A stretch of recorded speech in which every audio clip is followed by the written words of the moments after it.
سلام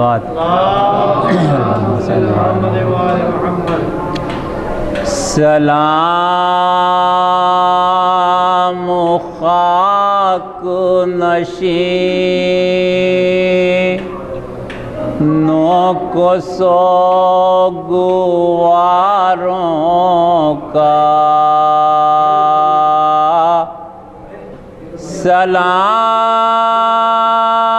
سلام خاک نشینوں کو سوگواروں کا غریب دیتے ہیں پرسا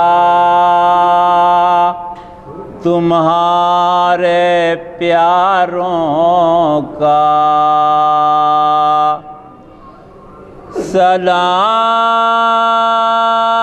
سلام ان پر جنہیں شرم کھائے جاتی ہے کھلے سروں پر سیری کی خاک آتی ہے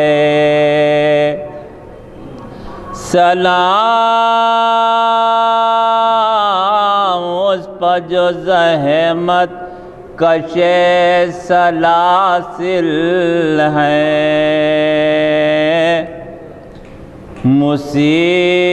مصیبتوں میں امامت کی پہلی منزل ہے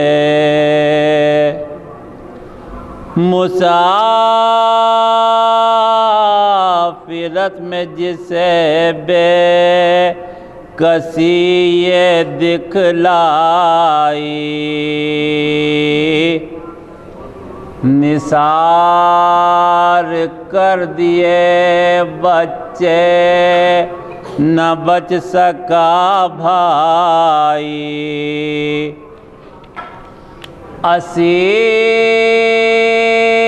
اسیر ہو کے جسے شامیوں کے نرغے میں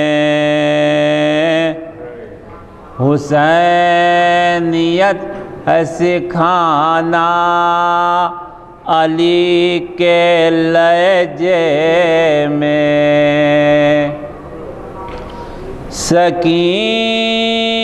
سکینہ بی بی تمہارے غلام حاضر ہیں بجھے جو پیاس وہ عشقوں کے جام حاضر ہیں یہ سین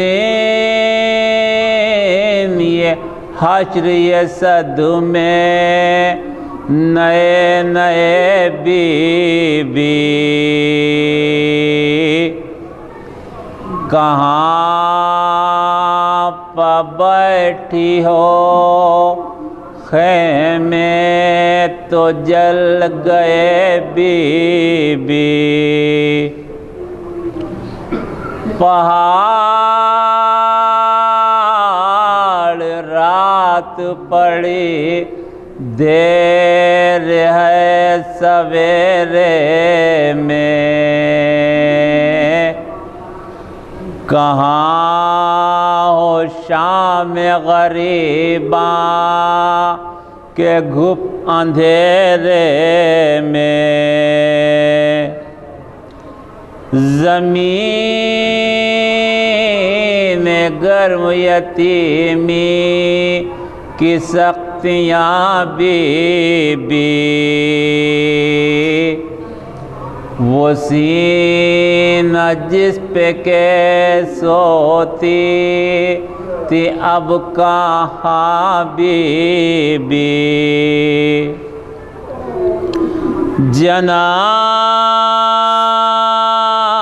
جناب مادر بیشی رکو بھی سب کا سلام۔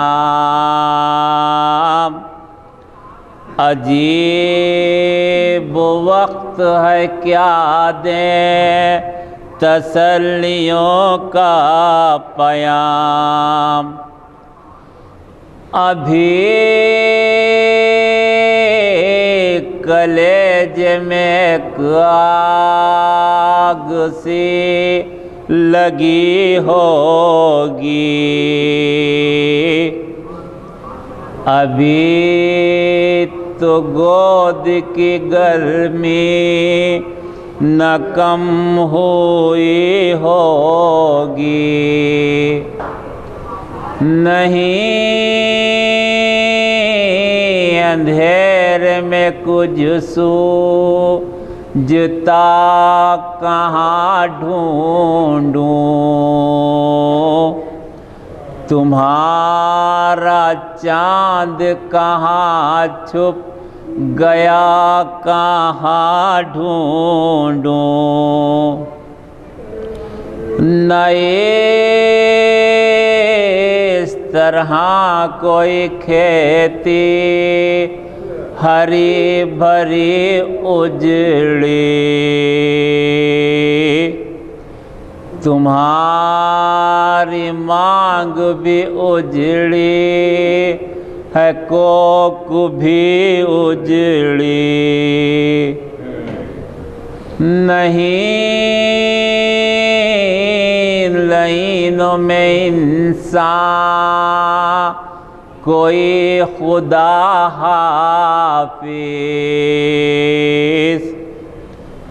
درندے اور یہ بے وارثی خدا حافظ۔ شریک حق درود و سلام پیغمبر، سلام سید الاولاق کے لیے گھر پر، بچے تو اگلے برس ہم ہے اور یہ غم پھر ہے، جو چل بسے تو یہ اپنا سلام آخر ہے۔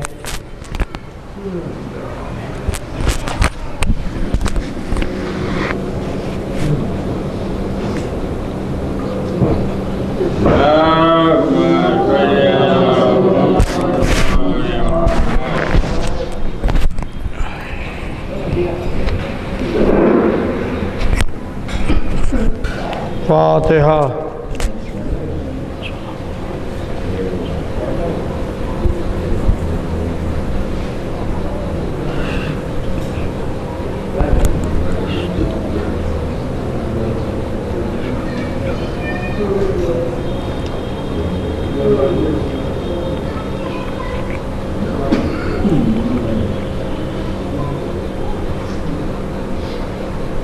اعوذ باللہ السمیع العلیم من الشیطان اللعین الرجیم، بسم اللہ الرحمن الرحیم، الحمد للہ رب العالمین، والصلاة والسلام علی اشرف الانبیاء والمرسلین وخاتم النبیین ابی القاسم محمد صلی اللہ علیہ وسلم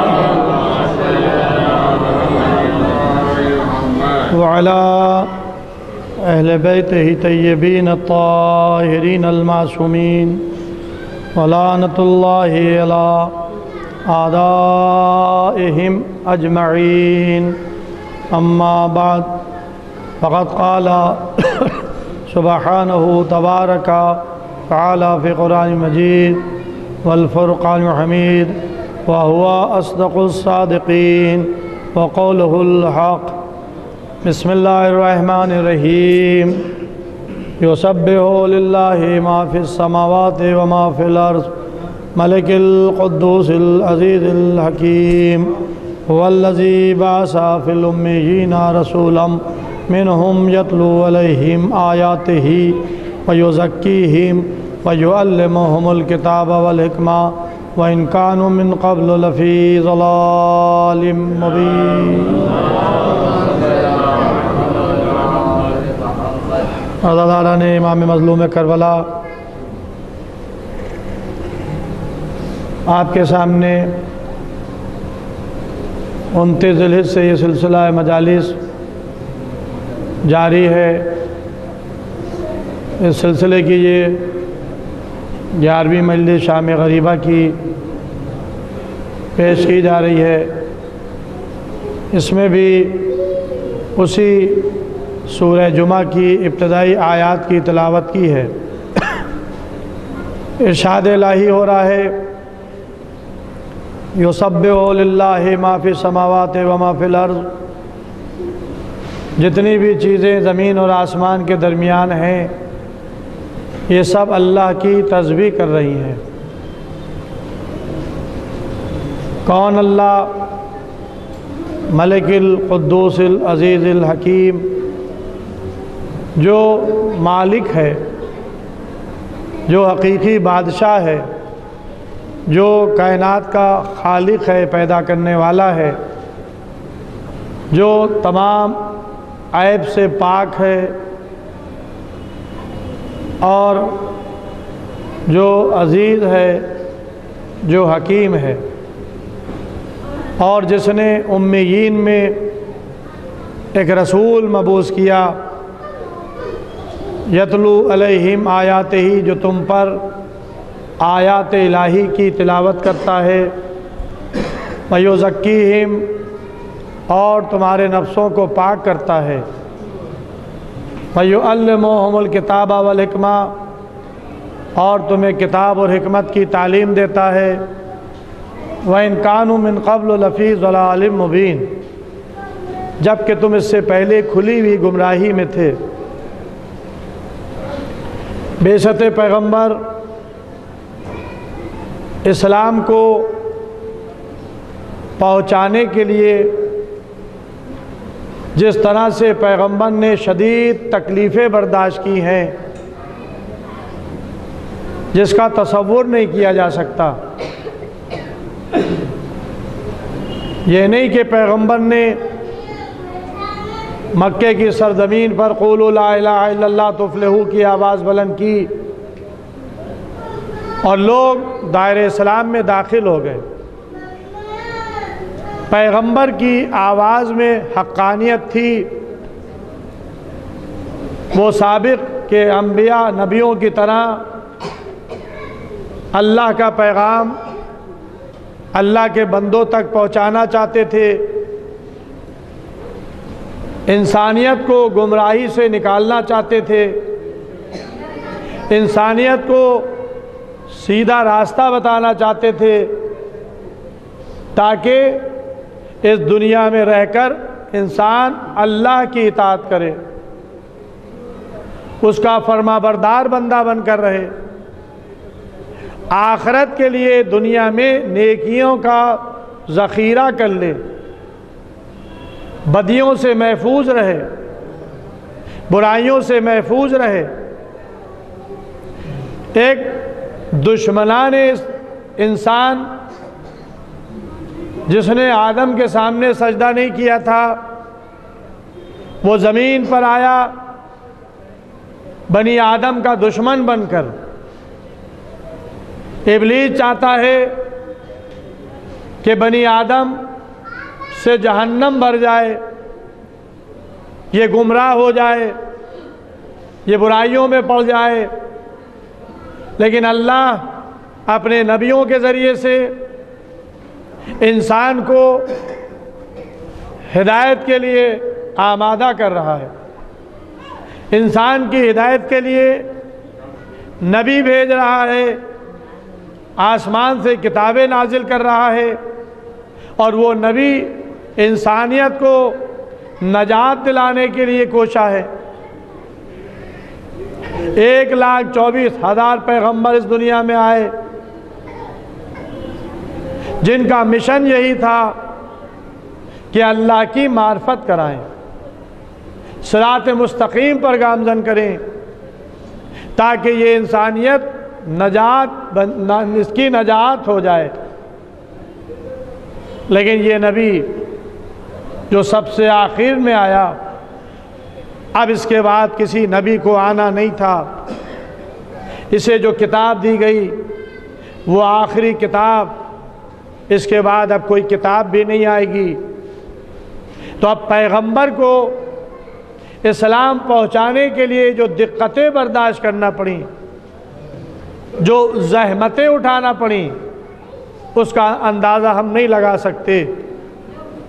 تاریخ کا مطالعہ کرنا پڑے گا، تاریخ کو دیکھنا پڑے گا کہ مکے کی سرزمین پر جو پیغمبر کے آبائی دین اور مذہب کا مرکز رہا،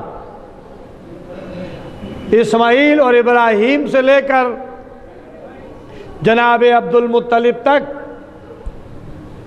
جو ابراہیم کا مرکز رہا، اور ایک وسیع کے بعد دوسرا وسیع آتا رہا، جو نیابت کے فرائض انجام دیتا رہا، سنت ابراہیمی کو زندہ رکھا۔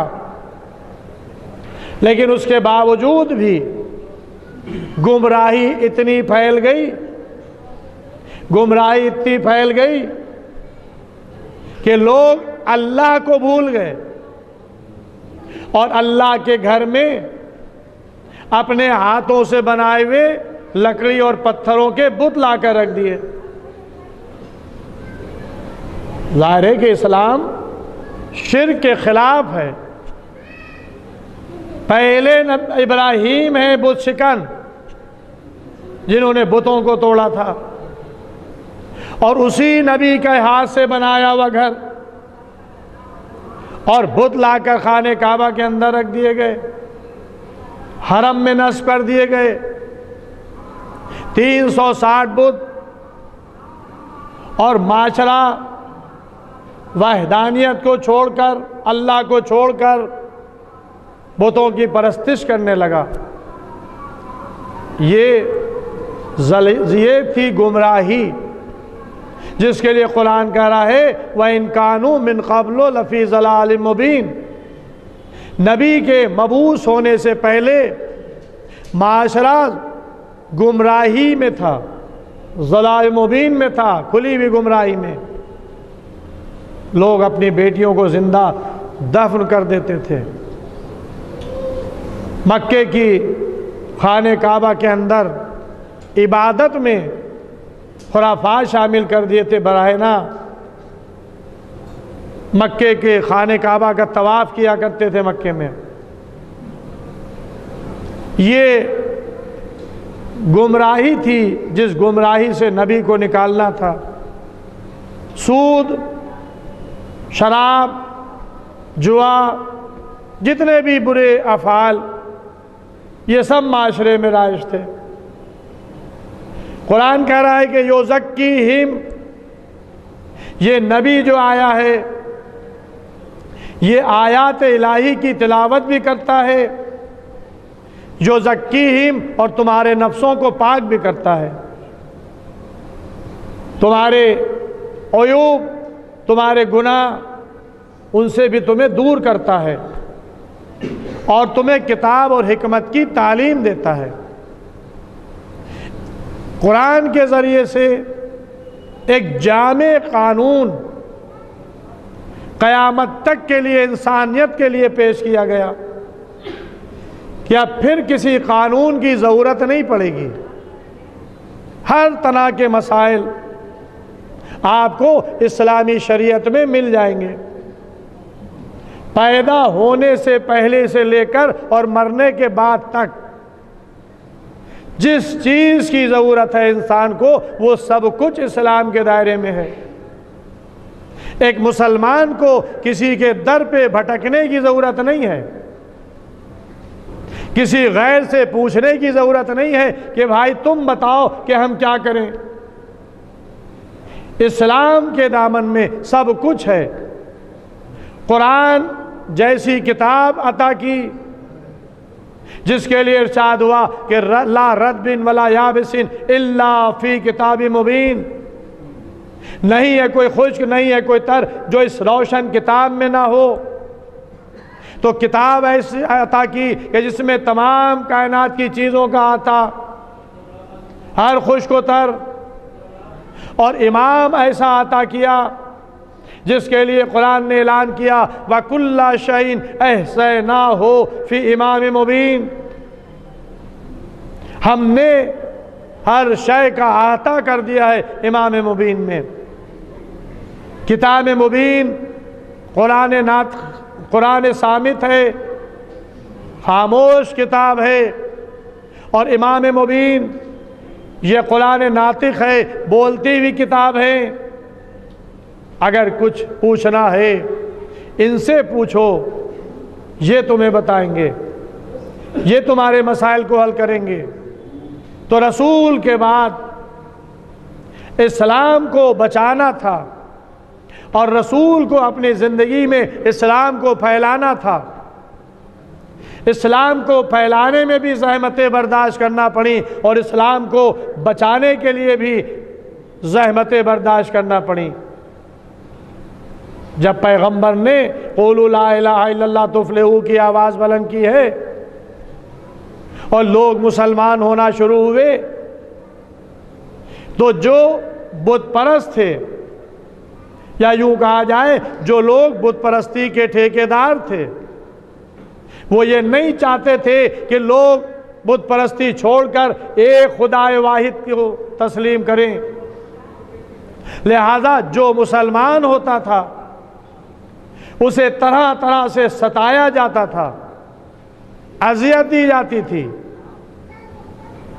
سب سے پہلے جو شہید اور شہیدہ اسلام کی تاریخ میں ہے وہ ہیں جناب یاسر اور جناب سمیہ۔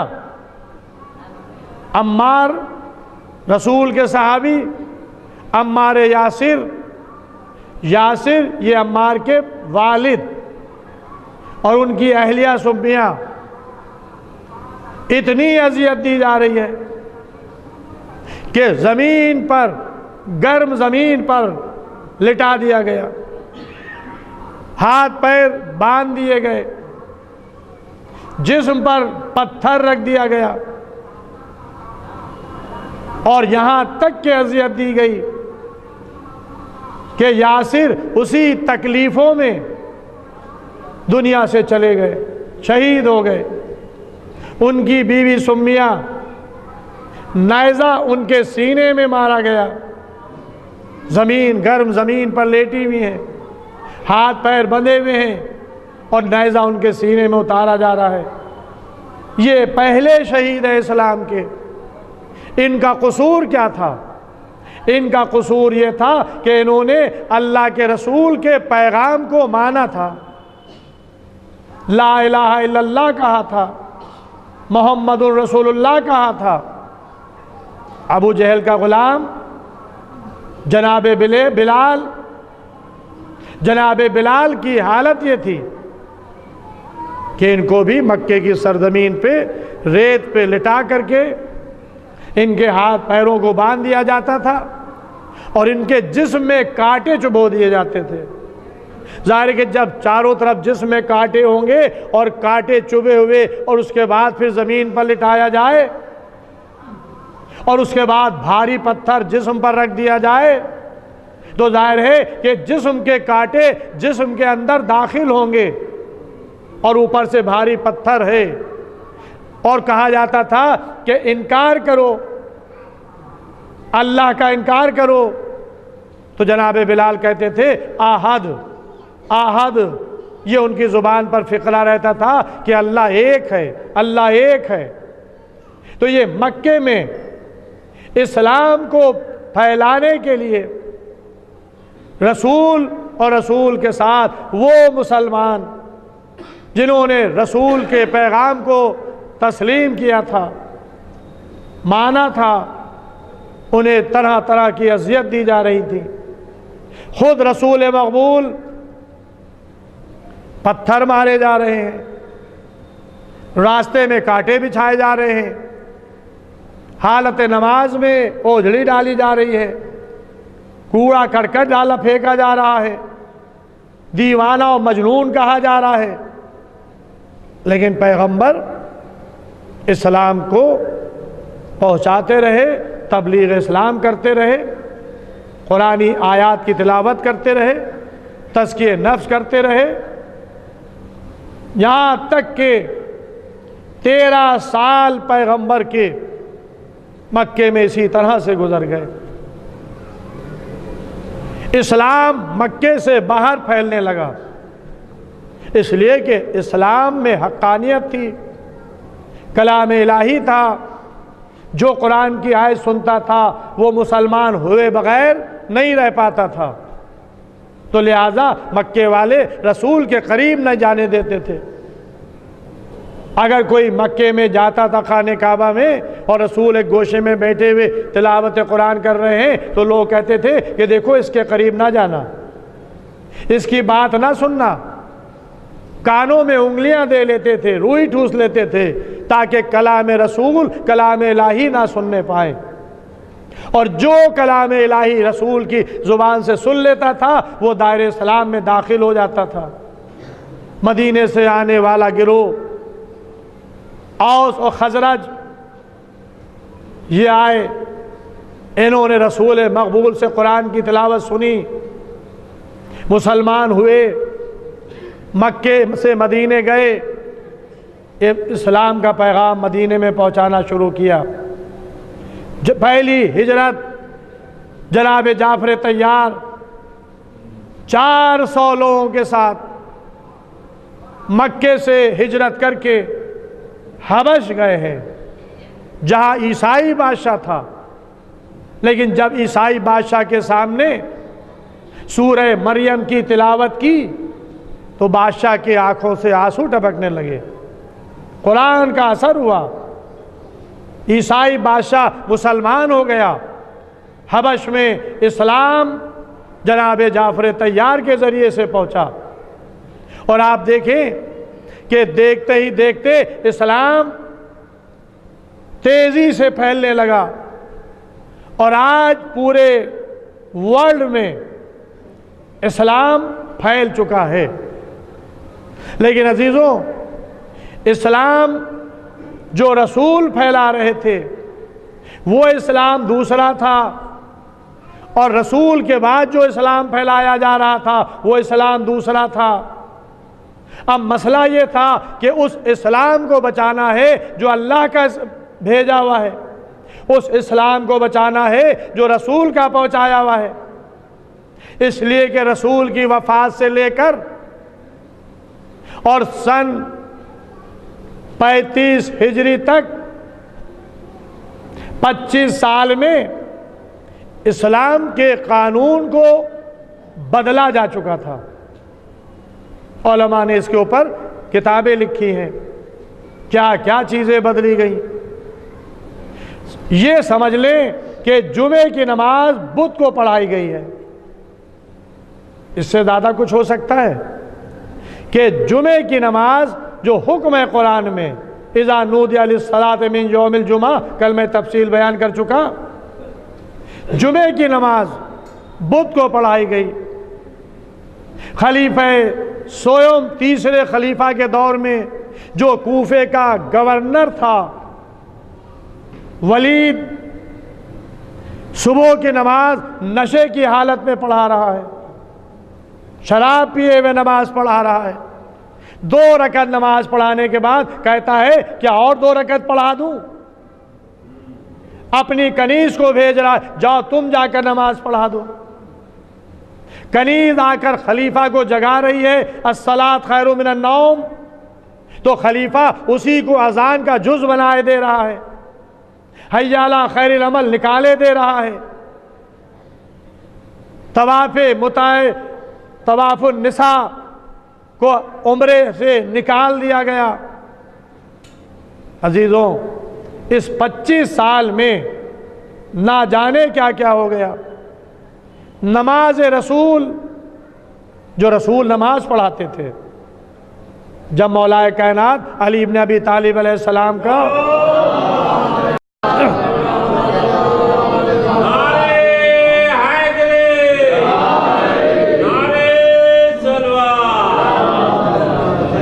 خلافت کا زمانہ آیا، ظاہری خلافت، اور مسلمانوں نے تیسرے خلیفہ کے قتل کے بعد علی علیہ السلام کی بیعت کی ہے۔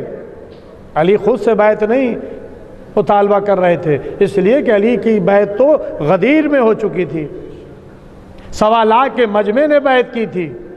اب یہ مسلمان بیعت شکن ہو جائیں، علی کی ولایت سے منہ موڑ لیں، تو علی کی خلافت ختم نہیں ہوگی۔ چاہے جو خلافت کے اوپر بیٹھ جائے، علی رہیں گے، علی رہیں گے۔ لہذا چوتھے دور میں پھر مسلمانوں کو ضرورت پڑی کہ اب کوئی باغ ڈور خلافت کی نہیں سنبھال سکتا، اب اسلام پر وقت پڑا ہے۔ یعنی جب اسلام مصیبت میں ہوتا ہے تو یا تو مشکل کشا کام آتا ہے یا مشکل کشا کا بیٹا کام آتا ہے۔ چوتھے دور میں اسلام پر وقت پڑا تو علی کام آئے۔ سن 61 ہجری میں اسلام پر وقت پڑا تو حسین کام آئے۔ علی کی جب بیعت کی گئی ہے اور مولا کائنات نے نماز مسجد میں آ کر نماز پڑھائی، تو صحابہ کی زبان پہ یہ تھا کہ آج ہم نے نماز اس طرح سے پڑھی ہے جیسے رسول کے پیچھے پڑھا کرتے تھے۔ تاریخ کے یہ جملے بتا رہے ہیں کہ کچھ نہ کچھ نماز میں تبدیلیاں کی گئیں۔ تو جو 5 وقت والا عمل تھا، جب اس میں تبدیلیاں کی جا رہی تھیں تو پھر اور شریعت کے لیے کیا ہوگا؟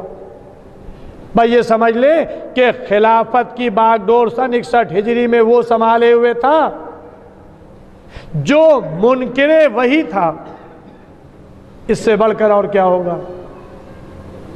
بیٹھا ہے اسلام کی حکومت کرنے کے لیے، رسول کا جانشین اپنے کو کہلوا رہا ہے، خلیفۃ المسلمین کہلوا رہا ہے، اور تخت خلافت پر بیٹھ کر کھلے عام شراب پی رہا ہے، اور کہہ رہا ہے کہ نہ وحی آئی تھی، نہ کوئی فرشتہ نظر آیا، کوئی نہ فرشتہ نازل ہوا تھا، یہ بنی ہاشم کا ڈھونگ تھا۔ یعنی اسلام کو معاذ اللہ ڈھونگ کہا جا رہا ہے۔ اسلامی قانون پامال ہو رہے تھے، حرام کو حلال کیا جا رہا تھا، حلال کو حرام کیا جا رہا تھا، اور اس کے بعد حسین سے مطالبہ بیعت کیا جا رہا تھا۔ تو اب اسلام کو بچانا تھا۔ رسول نے اپنے دور میں اسلام کو پھیلانے کے لیے زحمتیں اٹھائیں، اور ائمہ نے اپنے دور میں اسلام کو بچانے کے لیے زحمتیں اٹھائیں، لیکن پوری ذمہ داری سے کہہ رہا ہوں کہ سن 61 ہجری سے پہلے اسلام کے نام سے جو نکالا گیا اور داخل کیا گیا، اور جو بھی ہو رہا تھا وہ اسلام کے نام پہ ہو رہا تھا، لیکن شہادت حسین کے بعد پھر کسی کی ہمت نہ پڑی کہ اسلام کے نام پر اسلام میں کچھ داخل کیا جائے۔ خلافت الگ ہو گئی، ملوکیت الگ ہو گئی۔ حسن مجتبیٰ نے خلافت پر ٹھوکر مار کے بتا دیا، جاؤ تمہیں حکومت کرنا ہے، حکومت کرو۔ اور جب حکومت پہ گامزن ہو گیا تو اب اہل بیت کا دشمن ہو گیا، اہل بیت کو اذیتیں دی جانے لگیں، اہل بیت کو ستایا جانے لگا، علی کو شہید کرا دیا گیا، حسن مجتبیٰ کو زہر دے دیا گیا، جنازہ امام حسن علیہ السلام پر تیر بارانی کی گئی۔ عزیزوں، یہ ہے وہ دشمنی اہل بیت جو بنام اسلام بحیثیت مسلمانوں کے اسلام اور بانی اسلام سے نکالی گئی ہے۔ یہ کون تھے؟ یہ منافقین تھے جن کے حلق سے اسلام نہیں اترا تھا، ظاہری میں اسلام کی نقاب چہرے پر ڈال لی تھی، کلمہ پڑھنے لگے تھے، نمازیں پڑھنے لگے تھے، قرآن کی تلاوت کرنے لگے تھے، لیکن اسلام کے دشمن تھے، اسلام کو مٹانا چاہتے تھے، بانی اسلام کو مجبور کر رہے تھے کہ تم میری بیعت کرو، اطاعت کرو۔ لیکن حسین نے آواز دی، میں قتل کر دیا جاؤں، میرا بھرا گھر اجڑ جائے، میرے گود کے پالے مار دیے جائیں، لیکن ہم باطل کی بیعت نہیں کریں گے، ہم باطل کے چہرے سے نقاب کو اتار دیں گے اور قیامت تک کے لیے دنیا کو بتا دیں گے اسلام کیا ہے اور دشمن اسلام کون ہے۔ اسی لیے خواجہ معین الدین چشتی اجمیری نے امام حسین علیہ السلام کی عظمت کو پیش نظر رکھتے ہوئے ربائی کہی ہے کہ شاہ ہست حسین، بادشاہ ہست حسین، حسین شاہ بھی ہے، حسین بادشاہ بھی ہیں۔ ہماری نگاہ میں یزید بادشاہ نہیں ہے، حسین بادشاہ ہے۔ دین ہست حسین، دی پناہ ہست حسین۔ اگر دین لینا ہے تو مجسمہ طور میں حسین تمہیں نظر آئے گا جو مکمل بولتا ہوا دین ہے۔ دین ہست حسین، دی پناہ ہست حسین۔ اگر کسی نے پناہ دی ہے دین کو تو وہ حسین نے دی ہے۔ سرداد نداد در دست یزید، حسین نے سر دے دیا، یزید کو ہاتھ نہیں دیا، ہاتھ میں ہاتھ نہیں دیا۔ حقہ کے بنا لا الہ ہست حسین، یہ حسین ہیں کہ جنہوں نے لا الہ الا اللہ کو قائم رکھا ہے۔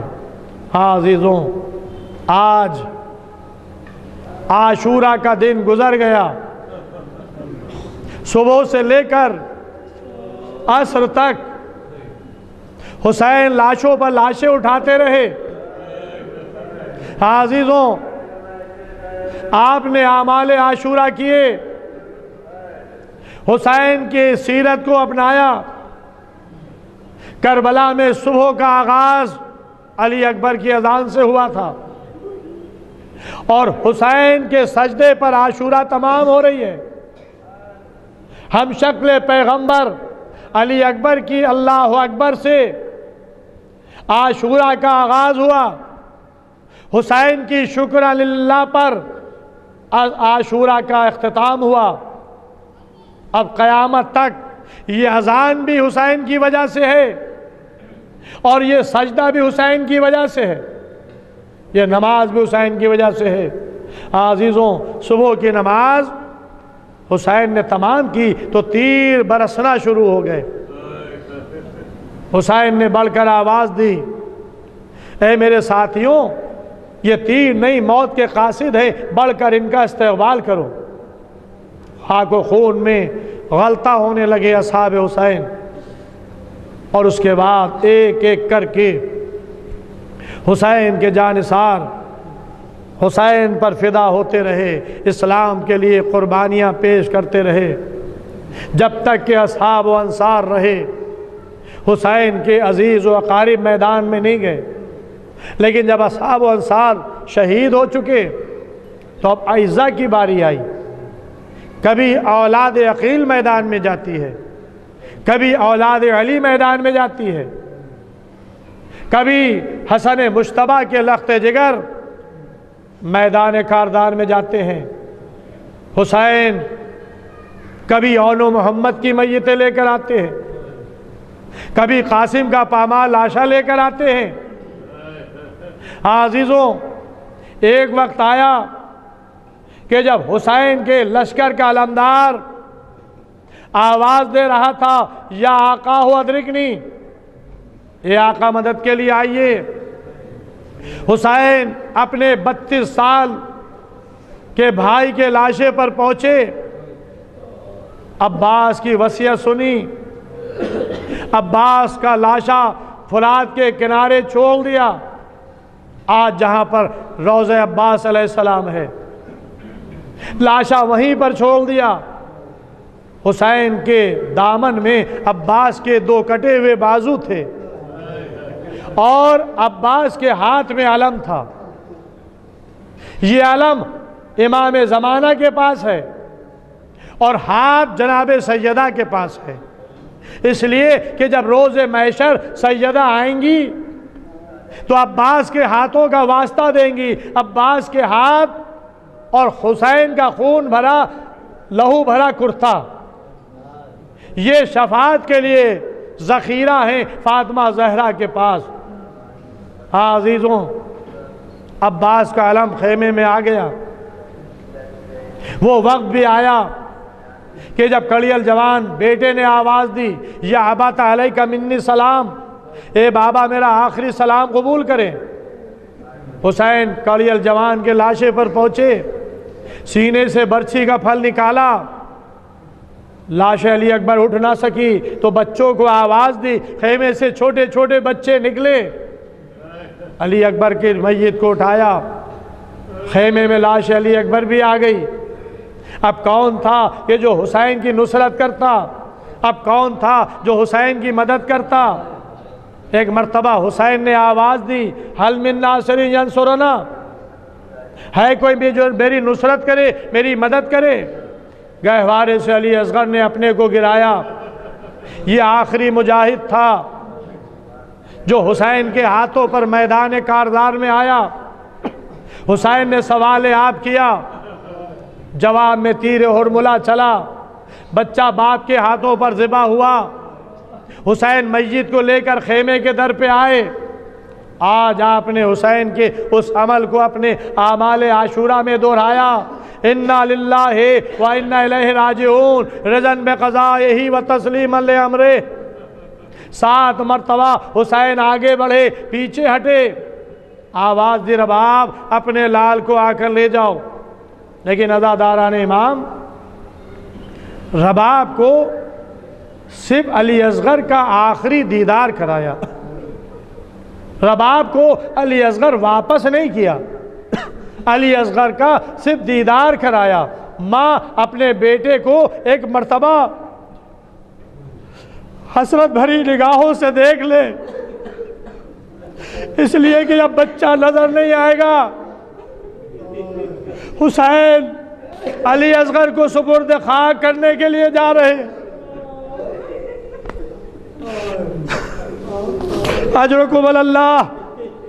عزیزو، جب میت دفن کی جاتی ہے تو میت کو آخری مرتبہ دکھایا جاتا ہے، رشتہ دار میت کو دیکھ لے۔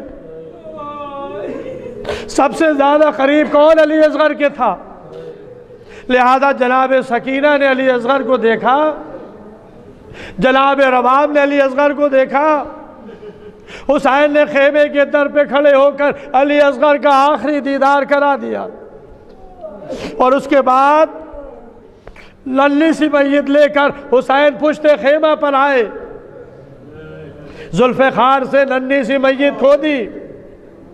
حسین نے علی اصغر کو جلتی ہوئی ریت کے حوالے کر دیا، مٹی جسم پر ڈال دی۔ جو لہو بھرا کرتا علی اصغر کا تھا وہی آپ کا کفن رہا۔ عزیزوں، اگر 6 مہینے کا بچہ فوت ہو جائے تو اس کے لیے واجب ہے کہ اس کو غسل بھی دیا جائے، اسے کفن بھی پہنایا جائے۔ لیکن عزیزوں، شہید کے لیے یہ شرط نہیں ہے۔ اگر کوئی راہ خدا میں شہید ہو، قتل کیا جائے تو اس کا لباس وہی اس کا کفن ہوگا، اور ایسی حالت میں اسے دفن کیا جائے گا۔ ہاں عزیزوں، علی اصغر کے لہو بھرا کرتا جو جسم پر تھا وہی علی اصغر کا کفن تھا۔ حسین نے علی اصغر کی ننھی سی میت، ننھی سی قبر کھودی اور قبر کے حوالے کر دیا، مٹی ڈال دی۔ اپنے لال کو قبر کے حوالے کر کے علی اصغر کو دفن کر کے حسین سوچ رہے ہیں کہ اسلام کی تعلیم میں ایک یہ بھی ہے کہ جب میت دفن کر دی جائے تو پانی چھڑکا جائے، پانی چھڑکا جائے۔ حسین پانی کہاں سے لائیں جو قبر علی اصغر پر چھڑکے؟ بس عزیزو، حسین نے اپنا رخسار علی اصغر کی قبر پر رکھ دیا۔ تاریخ لکھتی ہے کہ حسین اتنا روئے کہ قبر علی اصغر آنسوؤں سے تر ہو گئی۔ ابھی حسین قبر علی اصغر سے اٹھنے نہ پائے تھے کہ کسی نے آ کر سلام کیا، اے حسین تم پر میرا سلام۔ حسین نے سر اٹھا کر دیکھا تو کون؟ قاصد ہے۔ اے آقا میں آپ کی بیٹی کا قاصد ہوں، اے آقا صغرا نے مجھے خط بھیجا ہے آپ کے لیے۔ حسین نے قاصد صغرا سے خط لیا، خط کو پڑھا۔ حسین کیا جواب دے؟ حسین کیا جواب دے؟ ایک مرتبہ خط لیے ہوئے علی اکبر کے لاشے پر آ گئے۔ اے بیٹا علی اکبر، صغرا نے تمہیں سلام کہا ہے۔ اے بیٹا علی اکبر، تمہاری بہن تمہارا انتظار کر رہی ہے۔ صغرا نے کہا تھا کہ اے بابا علی اکبر کو بھیج کر مجھے بلا لیجئے گا۔ اے بابا میں علی اکبر کا انتظار کر رہی ہوں۔ اجرکم اللہ۔ عزیزو، حسین قاسم کے سرحالے آئے۔ اے بیٹا قاسم، تمہاری بہن نے تمہیں سلام کہا ہے۔ عزیزو، حسین قاصد صغرا کا خط پڑھتے جا رہے ہیں، آنسو بہاتے جا رہے ہیں۔ ایک مرتبہ حسین خیمے کے دروازے پر آ کر ٹھہر گئے۔ حسین کے ساتھ قاصد صغرا بھی ہے۔ ایک مرتبہ قاصد صغرا نے کبھی دہنی طرف دیکھنا شروع کیا، کبھی بائیں طرف دیکھنا شروع کیا۔ امام پوچھتے ہیں اے بھائی تم کیا چیز ڈھونڈ رہے ہو، کیا چیز دیکھ رہے ہو؟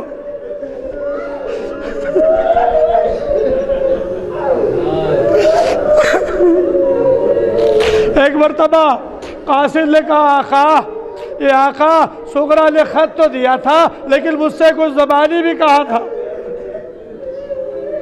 زبانی یہ کہا تھا کہ جب کربلا پہنچنا تو میری طرف سے میرے اصغر کو پیار کر لینا۔ میرا اصغر گھٹنیوں چلنے لگا ہوگا۔ حسین کیا جواب دے؟ فرمایا اے قاصد صغرا، یہ پشت خیمہ پر جو تم نے ننھی سی قبر دیکھی ہے یہ علی اصغر کی قبر ہے۔ ابھی میں نے علی اصغر کی قبر بنائی ہے۔ عزیزوں، اب حسین رخصت آخر کے لیے خیمے میں آ رہے تھے۔ ایک مرتبہ زینب نے بھائی کے لیے نانا کی مسند کو بچھا دیا۔ اے بھائی، اے بھیا، ذرا اس مسند پہ بیٹھ جائیں۔ حسین نے فضہ کو بلایا، فضہ جاؤ فلاں صندوق میں ایک پیرہن رکھا ہوا ہے، اس پیرہن کو لے آؤ، لیکن ایسے لانا کہ میری بہن کی نگاہ نہ پڑنے پائے۔ فضہ وہ پیرہن لے کر چلی، عبا میں چھپائی ہوئے چلی کہ ایک مرتبہ زینب نے دیکھا کہ فضہ کچھ لے کر جا رہی ہے۔ آواز دی، فضہ کیا لے کر جا رہی ہو؟ فضہ نے جواب نہیں دیا۔ بس ایک مرتبہ زینب کہتی ہے اے فضہ، یہ کیوں نہیں کہتی کہ میرے بھائی کا کفن لے کر جا رہی ہو؟ حسین نے پیرہن جسم پر پہنا اور اسے جگہ جگہ سے چاک کر دیا تاکہ میرا کوئی پیرہن اتارنے نہ پائے۔ بس عزیزوں، اب زینب ہے اور حسین ہے۔ ایک مرتبہ جناب زینب آگے آگے، حسین پیچھے پیچھے، بیمار امام سید سجاد کے خیمے میں امام آئے، سرانے کھڑے ہو گئے۔ زینب نے شانہ ہلایا، اے بیٹا سید سجاد، غص سے آنکھیں کھولو، دیکھو تمہارا بابا رخصت آخر کے لیے آیا ہے۔ سید سجاد کہتے ہیں اب جو میں نے آنکھیں کھولی تو میں بابا کو پہچان نہ سکا، جسم پر اتنے تیر لگے ہوئے تھے۔ میں نے فوراً کہا اے بابا علی اکبر کیا ہوئے، اے بابا چچا عباس کیا ہوئے؟ اے بابا جب آپ خیمے میں آتے تھے تو آپ تنہا نہیں آتے تھے، ایک طرف عباس ہوتے تھے، ایک طرف علی اکبر ہوتے تھے۔ کہا کہ بیٹا اب مردوں میں میرے اور تمہارے علاوہ کوئی نہیں ہے، سب مارے گئے۔ بھئی یہ سننا تھا کہ ایک مرتبہ آپ بلند ہوئے، اپنے کو بلند کیا، اے پھوپھی اماں ذرا میرا نیزہ لا دیجئے، اے پھوپھی اماں ذرا میری تلوار لا دیجئے۔ بیٹا تلوار کیا کرو گے؟ کہا کہ بابا نیزے سے تکیہ کروں گا، تلوار سے جہاد کروں گا، اپنی جان آپ پر قربان کر دوں گا۔ کہا کہ بیٹا سید سجاد تمہارا جہاد تلوار لے کر میدان میں جانا نہیں ہے، اب تمہارا جہاد ہماری شہادت کے بعد سے شروع ہوگا۔ سید سجاد تمہارے ہاتھوں میں ہتھکڑیاں ہوں گی، پیروں میں بیڑیاں ہوں گی، گلے میں طوق خاردار ہوگا۔ اے بیٹا تمہیں کربلا سے کوفے اور کوفے سے شام ان بیویوں کے کارواں کو لے کر جانا ہے۔ دیکھو ہاں خیال رکھنا جب قید شام سے چھوٹ کر مدینے جانا تو میرے شیعوں کو، میرے چاہنے والوں کو میرا سلام کہہ دینا، اور کہنا شرط وفا یہ ہے کہ جب ٹھنڈا پانی پیلا تو حسین کی پیاس کو یاد کر لینا۔ اجرکم اللہ۔ عزیزوں حسین کی شہادت مختصر پڑھنا ہے اور اس کے بعد شام غریبہ کی روایت۔ بس عزیزوں حسین خیمے کے دروازے پر آئے، حسین نے دہنی جانب دیکھا، بائیں جانب دیکھا، زینب بھائی کا یہ منظر دیکھ رہی تھی، سمجھ گئی بھائی سوار ہونا چاہتے ہیں۔ اے بھیا تم علی اکبر کو دیکھ رہے ہو، تم عباس کو دیکھ رہے ہو جو تمہیں گھوڑے پر سوار کرتے تھے، اے بھیا یہ زینب تمہیں سوار کرے گی۔ زینب قریب آئی، بھائی کا بازو سنبھالا، گھوڑے پر سوار کیا۔ بس عزیزوں زینب خیمے میں چلی گئیں۔ حسین چاہتے ہیں کہ گھوڑے کو آگے بڑھائیں، گھوڑا آگے قدم نہیں بڑھاتا ہے، گھوڑا آگے نہیں بڑھتا ہے۔ حسین کہتے ہیں میرے اسب وفادار میں جانتا ہوں کہ تو صبح سے مقتل بار بار جاتا ہے اور آتا ہے، میں جانتا ہوں کہ تو تھک گیا ہے، بس یہ آخری زحمت ہے، مجھے مقتل تک پہنچا دے، مقتل تک پہنچا دے۔ ہاں عزیزوں ایک مرتبہ گھوڑے نے اپنا سر پیروں کی طرف جھکایا، زبان بے زبانی میں اشارہ کیا، اے آقا میں کیسے آگے بڑھوں، آپ کے سینے پہ سونے والی سکینہ میرے دونوں پیروں سے لپٹی ہوئی ہے، کہہ رہی ہے میرے بابا کو مقتل میں نہ لے جا۔ ہاں عزیزوں حسین گھوڑے سے اترے، سکینہ کو تسلی دی، سکینہ کو دلاسا دیا، سکینہ کو صبر کی تلقین کی، اے بیٹی جاؤ، جب شام کو تمہیں سینہ نصیب نہ ہو تو تم میدان میں چلی آنا، تمہیں حسین کا سینہ مل جائے گا۔ ہاں عزیزوں بس حسین میدان میں آئے، رجس پڑھا، اپنا تعارف کرایا، اور اس کے بعد حسین نے حملہ کیا، حسین نے حملہ کیا۔ تاریخ میں کسی کی جنگ ایسی نہیں ملتی جیسے حسین پیاسے کی جنگ ملتی ہے، کبھی میمنے پر حملہ، کبھی میسرے پر حملہ، کبھی قلب لشکر میں حملہ، اور حسین لڑتے لڑتے ایک مرتبہ فرات کے کنارے پہنچ گئے، آواز دی اے بھیا عباس اٹھو اپنے بھائی کی جنگ دیکھو۔ علی اکبر کو آواز دی اے بیٹا علی اکبر آؤ اپنے بوڑھے باپ کی جنگ دیکھو۔ الامان الحفیظ کی آوازیں بلند تھی، حسین کی تلوار چل رہی تھی، سر کٹ کٹ کے گر رہے تھے، لیکن ایک مرتبہ آواز غیبی آئی، بس حسین بس شجاعت کے جوہر دکھا چکے، اب صبر کا مظاہرہ کرو۔ روایات میں ملتا ہے کہ سورہ والفجر کی آخری آیت کی آواز آ رہی تھی، اے نفس مطمئنہ، اے نفس مطمئنہ اپنے رب کی طرف پلٹا، تیرا رب تجھ سے راضی ہے، تو اپنے رب سے راضی ہے، آ میرے بندوں میں داخل ہو جا، میری جنت میں داخل ہو جا۔ بس عزیزوں یہ آواز غیبی کا آنا تھا کہ حسین نے تلوار کو نیام میں رکھا، تلوار کو نیام میں رکھا، بھاگی بھی پہنچے فوجیں واپس پلٹی، چاروں طرف سے حملہ ہوا، کوئی تیر مار رہا تھا، کوئی نیزے مار رہا تھا، کوئی تلوار مار رہا تھا، کوئی پتھر پھینک رہا تھا۔ حسین چاروں طرف سے دشمن کے نرغے میں گھرے ہوئے ہیں، تیروں پر تیر کھا رہے ہیں،